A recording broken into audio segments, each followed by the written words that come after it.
नाज़रीन, इस वक्त हम लॉरेंस गार्डन में मौजूद हैं, जिसे आप सब लोग बाग़ जिनाह के नाम से जानते हैं। ये खूबसूरत बाग अंग्रेज़ों की एक निशानी है। इस बाग को लाहौर शहर का दिल कहा जाता है। और अगर इस बाग के दिल की बात करूं तो मेरे पीछे ये सफ़ेद बिल्डिंग है जिसे जिनाह लाइब्रेरी कहते हैं। इस बाग में इतने दरख्त हैं कि यकीन माने यहाँ पे घूमते हुए जंगल का सा समा महसूस होता है। तो अभी चलते हैं, हम विज़िट करते हैं। और वो मुझे दूर ज़ीशान हुसैन साहब नज़र आ रहे हैं, जो बाल वाला फेमस यूट्यूबर हैं, जो कल्चर और हेरिटेज के ऊपर वीडियोस बनाते हैं। तो आइए चलते हैं, उनसे बात करते हैं।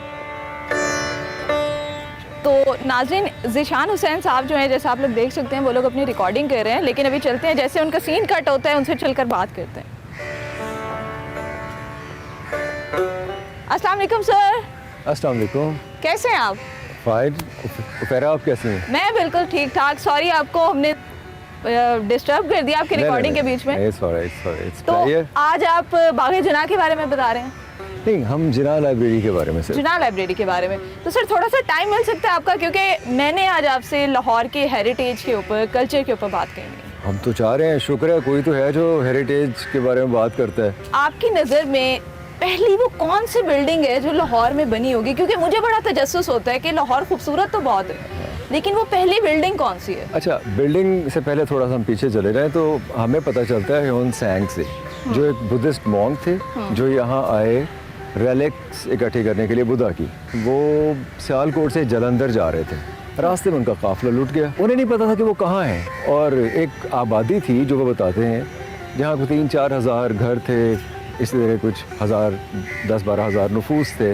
वो बुद्धिस्ट थे, जैन थे, ज़्यादातर ऐसे थे, हिंदू थे। ये तीनों मज़हब के लोग थे जो उस माउंट पे रह रहे थे। उन्होंने उन्हें रखा अपने पास। बहुत हॉस्पिटेबल लोग थे, उन्हें खिलाया पिलाया, उन्हें कपड़े दिए। 7वीं ईस्वी का वाक़या है। अच्छा। उसने वहाँ जाके बताया और उन किताबों में से पता चला कि वो जो आबादी थी वो दरअसल लाहौर थी। लाहौर डेवलप तो ज़ाहिर है सबको पता है कि मुग़लों के दौर में हुआ है, 1752 से पहले। सारे आसार उस ज़माने के हमारे पास महफूज हैं। दाता साहब का मज़ार बहुत पुराना है। लेकिन अगर कोई रिहायशी इमारत की आप बात करें तो हवेली आसिफ जाह। अच्छा। मेरा ख्याल है कि हवेली आसिफ जाह बहुत पुरानी, जो अभी तक कायम है। क्या हिंदुओं का और सिखों का जो हेरिटेज है, क्या वो भी हमारे हेरिटेज में शामिल होता है?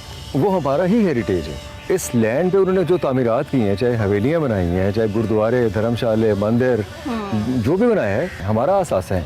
हमने उन्हें संभाल के रखने हैं। उन्होंने तो ताजमहल गिरा नहीं दिया ना। बहुत सारी तामीरात हैं लाहौर में, लेकिन उनका उस तरह से ख्याल नहीं रखा गया। बहुत सी जगह ऐसी भी हैं जो ख़त्म हो चुकी हैं। क्या आपको इस बारे में कोई इल्म है? कुछ बिल्डिंग्स का नाम जो आप बताना चाहें?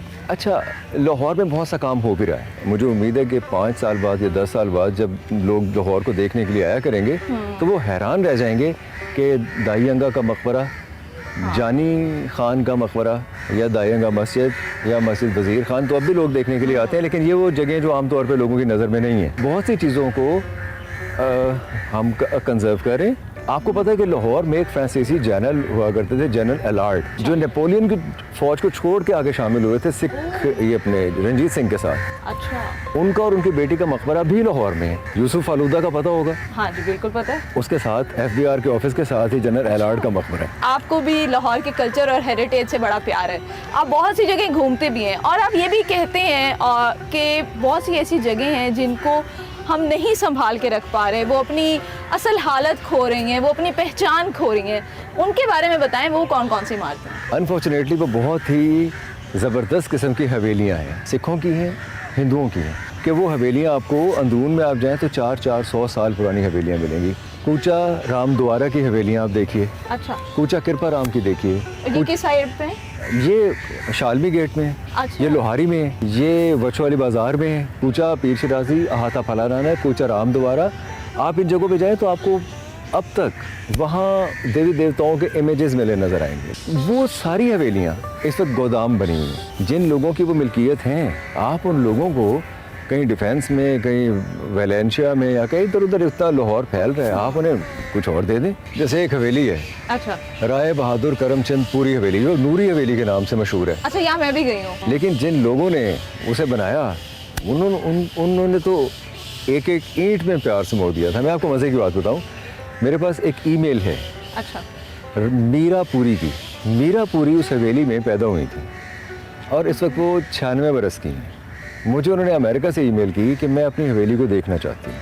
तो मैं आपसे ये पूछना चाहूँगी, बहुत सी ऐसी इमारतें हैं जो जिस मकसद के लिए बनाई गई थी ना, अनफॉर्चुनेटली आज वो अपने उस मकसद में कहीं बहुत पीछे रह गई हैं। जो आप फरमा रही हैं वो हुआ है विक्टोरिया स्कूल, हवेली नौनिहाल से, और बहुत ही खूबसूरत हवेली है। उसका आर्किटेक्चर, उसकी डिज़ाइनिंग, उसका इंटीरियर, बजाय इसके कि उसको म्यूज़ियम बनाया जाता और पूरे पाकिस्तान से स्कूलों के बच्चे आके वहाँ लर्न करते, सिख आर्ट को देखते, वो फ़न तामीर को देखते।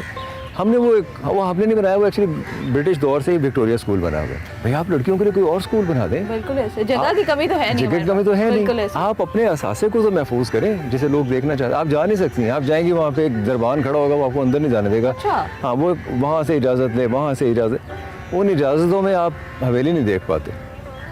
ये एक सैड रियलिटी है। जिन्होंने मियाँ सुल्तान की जो हवेली है, मियाँ सुल्तान की हवेली में इस वक्त जो साहब वहाँ हैं, उन्होंने मुझे बताया कि हम ये चाह रहे हैं कि अथॉरिटी, वर्ल्ड सिटी अथॉरिटी या कोई भी और हमसे रब्ता करे, हम इस हवेली को महफूज करना चाह रहे हैं। वहाँ पे शीश महल बना हुआ है। अच्छा सर, हमने मुख्तलिफ जगहों की तो बात कर ली, अब अगर हम बात करें लाहौर के दरवाज़ों की जो बड़े मशहूर हैं, लोहारी गेट से अगर मैं स्टार्ट करूँ तो आपकी नज़र में कौन कौन सी ऐसी बिल्डिंग्स हैं लोहारी के अंदर? 5 बिल्डिंग्स हैं। लोहारी से दाखिल हो, ठीक है, एक फोक बनती है, एक रास्ता नवाब चौक की तरफ चला जाता है और एक रास्ता बछवाली की तरफ चला जाता है और फिर वो अवामी बाज़ार की तरफ चला जाता है।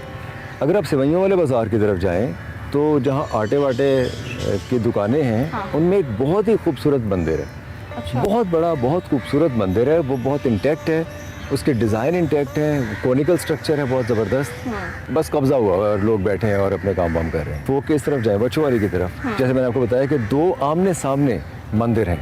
आगे चले जाएँ तो सबसे ज़बरदस्त, आपने लाल हवेली रावलपिंडी की तो सुनी होगी, लेकिन जो लाहौर की लाल हवेली है उसका कोई जवाब ही नहीं है। अच्छा। और वो बिल्कुल वो भी जैसे आप फरमा रही है, हॉन्टेड है। हम तो वहाँ गए तो वापस आने के बाद हम 2-3 दिन बीमार भी रहे थे। उसके जो तह खाने हैं लाल हवेली के, जो उसका एक्सटीरियर है और जो उसके दालान है, वो इट्स पार एक्सीलेंस। आप वैसी हवेली मेरा ख्याल दोबारा ये बना ही नहीं सकते। उसी बाज़ार के ऑपोजिट जो बाज़ार है, जो गुमटी बाज़ार कहलाता है इस ज़माने में, एक धर्मशाला है जो बहुत ही नफीस लोग हैं, एक हस्बैंड एंड वाइफ जो वहाँ रहते हैं, उन्होंने उस धर्मशाला को वैसे ही महफूज रखा हुआ है जैसे कि वो था। वाओ। तो मोची दरवाजे पे मुझे बताएं कौन कौन सी ऐसी जगह हैं जो बड़ी इंपॉर्टेंट है? मोची दरवाजे के साथ तो बहुत ही जुल्म हुआ है। अच्छा। मोची दरवाज़ा एक ऐसा दरवाज़ा है जहाँ कई मज़ाहब मिला करते थे। जहाँ अकबर की जो बीवी थी ज़मानी बेगम, उनकी मस्जिद है। ठीक है। बहुत बड़े एक सिख गुरु अर्जुन देव जी वो वहाँ पैदा हुए। वहाँ हनुमान का मंदिर है। वहीं अर्जुन देव जी का एक गुरु रामदास जी का मकबरा गुरुद्वारा है। अब ये सब अब तो वहाँ अब दरमियान से आप गुजरे, बजाय इसके कि वहाँ म्यूज़ियम बना हो, वहाँ एक ऐसा खूबसूरत बाज़ार हो जहाँ पे एंटीक पड़े हों, जहाँ सुवेनियर्स पड़े हों, जहाँ किताबें रखी हों, वहाँ जूते। अब हम बात करते हैं सर कश्मीरी गेट की। हवेली आसिफ जाए, वहाँ उसके पिलर्स देखें, उसका आप बेसमेंट देखें, उसके हॉल्स देखें, उसके दालान देखें, वहाँ जो कार्विंग्स हैं वो देखें, जो इमेजेस हैं वो देखें। दिल्ली गेट के ऊपर काफ़ी काम किया आर्कियोलॉजी डिपार्टमेंट ने भी और वॉल्ड सिटी ने भी। जो काम किया है उससे तो बहुत हद तक हम सेटिस्फाइड हैं और बहुत काम हो रहा है। मतलब वज़ीर खान मस्जिद के साथ पहलू में एक गली है जिसमें 35 सिखों की हवेलियाँ महफूज की जा रही हैं। शाही हमाम वाली गली में अगर आप जाते रहे तो वहाँ ककेज़ई लोगों का एक इलाका है वो सारा। वहाँ कुछ बहुत अहम कुएँ हैं और इस तरह मेरे ख्याल में दिल्ली बाज़ार जो है या ये जो कश्मीरी बाज़ार है, आज़म मार्केट है, यहाँ भी कपड़े वपड़े ये वो सब छोड़ छाड़ के जो हवेलियाँ हैं इनको महफूज करना चाहिए। सर भाटी दरवाजे का जिक्र रह गया है। 2-3 जगह तो ऐसी जहाँ अल्लामा इकबाल रहते रहे, बिल्कुल ऐसे ही। फिर वहाँ मिर्ज़ा दाग भी आके रहे हैं, फिर वहाँ मेला राम रहे हैं। मेला राम वो हैं जिन्होंने बिजली का इंतज़ाम किया था दादा साहब के लिए, और मेला राम वो हैं जिन्होंने ये गार्डन, इस गार्डन के लिए अपनी ज़मीन वक्फ की थी, जिन्होंने बोटेनिकल गार्डन बनाया था। आगे अहाता फला नानक है, वहाँ सैयद लतीफ़ रहते रहे जो हिस्टोरियन है बहुत बड़े। मुग़ल आज़म जिसने बनाई थी, जिस डायरेक्टर ने के आसिफ ने, करीमुद्दीन आसिफ, वो भी वहीं रहते थे। तो सर यानी हमारा फोकस सिर्फ हवेलियों पे नहीं होना चाहिए, ये लोग जिन्होंने कंट्रीब्यूट किया इस सोसाइटी में, उनके घरों को भी, उनकी जो पुरानी इमारतें उनको भी हमें संभाल के रखना चाहिए। हाँ, ये बड़ा ज़रूरी है। तो सर मैं अक्सर ना बहुत मैनिफेस्ट करती हूँ कि अगर वॉल्ड सिटी को उसकी असल हालत में वापस ले आए। वो बाग, वो हवेलियाँ, वो गलियाँ, वो चौराहे, कितना खूबसूरत लगेगा। बहुत अच्छा लगेगा। आपने देखा है अर्जुन देव जी का जो बाग है शालमी में, जहाँ बैंक ऑफ इंडिया लिखा हुआ है एक इमारत पे, और वो ट्रंकों और पेटियों का एक लामुतरा ही सिलसिला है। बिल्कुल ऐसे ही है। तो अब उन्हें आप वहाँ से उठा दें। लेकिन ये इतना आसान नहीं है अगर प्रैक्टिकली हम देखें, क्योंकि वहाँ पर लोग रह रहे हैं कई कई सालों से, लोगों के कारोबार है वहाँ पर। पहली बात है कि आप फिजिबिलिटी रिपोर्ट बनवा लें, आपको अंदाज़ा हो जाएगा कि जब लोग ताजमहल देखने जाते हैं या कोई और जगह देखने जाते हैं, ज़ाहिर है टूरिस्ट ख़ास तौर पे, वो बहुत ज़्यादा पैसे देते हैं। मतलब हम अगर $50 या $100 की भी टिकट रखेंगे तो लोग आएंगे देखने के लिए। 2500 गलियाँ हैं, उसके अंदर जो मॉन्यूमेंट्स अगर आप दिखाना चाहें तो कमोबेश 200 से 250 मॉन्यूमेंट्स हैं। तो यानी हम टूरिज्म से अच्छा खासा रेवेन्यू जनरेट कर सकते हैं, लेकिन हमारा ध्यान नहीं है। लाखों डॉलर सिर्फ वॉल्ड सिटी से जनरेट कर सकते हैं। सिर्फ वॉल्ड सिटी। मेरा ख्याल हेरिटेज को रिवाइव करना चाहिए, बिल्कुल करना चाहिए। Thank you so much sir for your time. बहुत अच्छा लगा आपसे बात करके। थैंक यू सो मच, बहुत शुक्रिया। नाज़रीन, ये था आज का मेरा पाकिस्तान, और आखिर में मैं सिर्फ ये कहना चाहूँगी कि यकीन करें, अगर हम अपनी तारीखी इमारात को कंजर्व कर सकें तो हम एक अच्छा खासा रेवेन्यू इस मुल्क के लिए जनरेट कर सकते हैं। मुझे दीजिए इजाज़त और देखते रहिए एक्सप्रेसो।